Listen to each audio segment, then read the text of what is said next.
अब अंत में इस पाठ का माइटोसिस कोशिका विभाजन है, उसके बारे में विस्तार से पढ़ना है।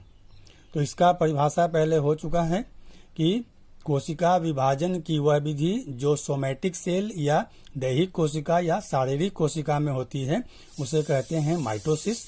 इसके पश्चात दो पुत्री कोशिकाएं उत्पन्न होती हैं। इनमें क्रोमोजोम की संख्या मातृ कोशिका के बराबर होती है। तो इसका जो विस्तार अवस्था है ये कैसे होता है, इसको हम लोग दो भागों में बांटते हैं। पहला है कैरियोकाइनेसिस और दूसरे का नाम है साइटोकाइनेसिस। तो इसमें कैरियोकाइनेसिस ये जो विधि है ये केंद्रक की विभाजन की विधि को कैरियोकाइनेसिस कहते हैं। केंद्रक के विभाजन की विधि को कैरियोकाइनेसिस कहते हैं। इस विधि में केंद्रक का ही विभाजन होता है। तो माइटोसिस की क्रिया में जो केंद्रक का विभाजन का विधि है ये चार उप अवस्थाओं में बटा होता है। पहला अवस्था का नाम है प्रोफेज, दूसरा का मेटाफेज, तीसरा एनाफेज और चौथा टेलोफेज। तो सबसे पहले प्रोफेज, ये पहला अवस्था है। तो इसमें क्या होगा, केंद्रक झिल्ली धीरे धीरे गायब होने लगेगा। जो केंद्रक जाल था वो धीरे धीरे क्रोमोजोम में बदलने लगेगा और केंद्रिका जो था वो धीरे धीरे लुप्त होने लगेगा। केंद्रक द्रव कोशिका द्रव में मिलने लगेगा और सेंट्रोसोम का जो सेंट्रियोल है ये दोनों एक दूसरे से अलग होने लगेगा और इनसे तारक किरणें एस्ट्रल रेज निकलना शुरू हो जाएगी और इस क्रिया के अंत में केंद्रक झिल्ली पूर्ण रूप से लुप्त हो जाएगी। केंद्रक द्रव कोशिका द्रव में मिल जाएगा, क्रोमोजोम स्पष्ट दिखाई पड़ने लगेगा और दोनों सेंट्रियोल दोनों ध्रुवों की ओर चले आएंगे। इनसे तारक किरणें एस्ट्रल रेज निकलने लगेंगे। केंद्रिका पूर्ण रूप से लुप्त हो जाएगी, गायब हो जाएगी। ये लंबा अवस्था है।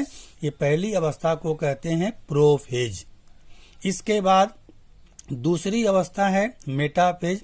मेटाफेज में क्या है कि दोनों ध्रुवों की ओर सेंट्रियोल आ जाएगा और इनसे स्पिंडल फाइबर लगे रहेंगे और क्रोमोजोम जो है ये विषुवत रेखीय पट्टी इक्विटोरियल प्लेट पर ये सज जाएंगे और ये स्पिंडल फाइबर के द्वारा जुड़े रहेंगे।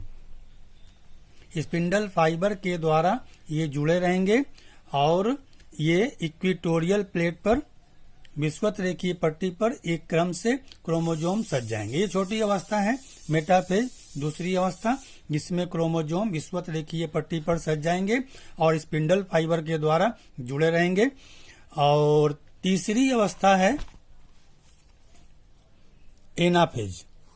ये तीसरी अवस्था है, यह भी छोटी अवस्था है।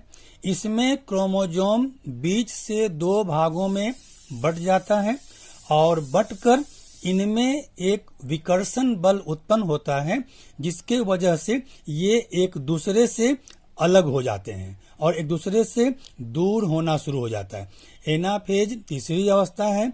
इसमें क्रोमोजोम बीच से दो भागों में बट जाता है और इनके बीच विकर्षण बल उत्पन्न होता है जिसके वजह से ये दोनों एक दूसरे से दूर होने लगते हैं और दोनों ध्रुवों की ओर जाने लगेंगे। टेलोफेज चौथी और अंतिम अवस्था है। इस अवस्था में दोनों ध्रुवों पर क्रोमोजोम इकट्ठा हो जाते हैं। जो प्रोफेज में जो वस्तुएं लुप्त हुई थी वो फिर से इसमें आने लगती हैं। क्रोमोजोम बीच में जमा हो जाने से केंद्रक झिल्ली फिर से बनने लगता है, केंद्रक जाल फिर से बनने लगता है, केंद्रिका फिर दिखाई पड़ने लगता है और सेंट्रोसोम पुनः प्रकट होने लगता है और इसके अंत में दो पुत्री केंद्रकों का निर्माण हो जाता है।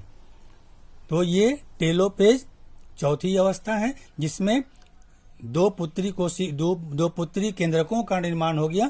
तो यहाँ पर कैरियोकाइनेसिस केंद्रक का विभाजन समाप्त हो गया। अब दूसरी अवस्था थी साइटोकाइनेसिस। ये है कोशिका द्रव विभाजन की विधि। कैरियोकाइनेसिस था केंद्रक के विभाजन की विधि और साइटोकाइनेसिस है कोशिका द्रव विभाजन की विधि। तो इसमें अगर वो पादप कोशिका है, प्लांट सेल है, तो इसमें एक बीच में सेल प्लेट बनता है। सेल प्लेट बनेगा। ये सेल प्लेट बीच में पहले बनेगा, उसके बाद धीरे धीरे दोनों ध्रुवों की ओर बढ़ने लगेगा और बढ़ते बढ़ते कोशिका द्रवों को दो भागों में बांट देगा, जिससे दो पुत्री कोशिकाओं का निर्माण हो जाएगा।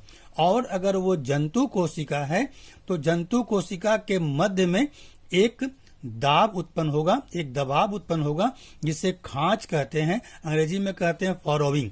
ये अंग्रेजी अक्षर 8 की तरह बनने लगेगा और ये दबाव और बढ़ते बढ़ते बढ़ते ये मध्य तक आ जाएगा और दो पुत्री कोशिकाओं का निर्माण हो जाएगा। इस प्रकार एक मातृ कोशिका से दो पुत्री कोशिकाओं का निर्माण हो जाएगा साइटोकाइनेसिस की क्रिया में। तो यह माइटोसिस क्रिया का कोशिका विभाजन पूरा हुआ।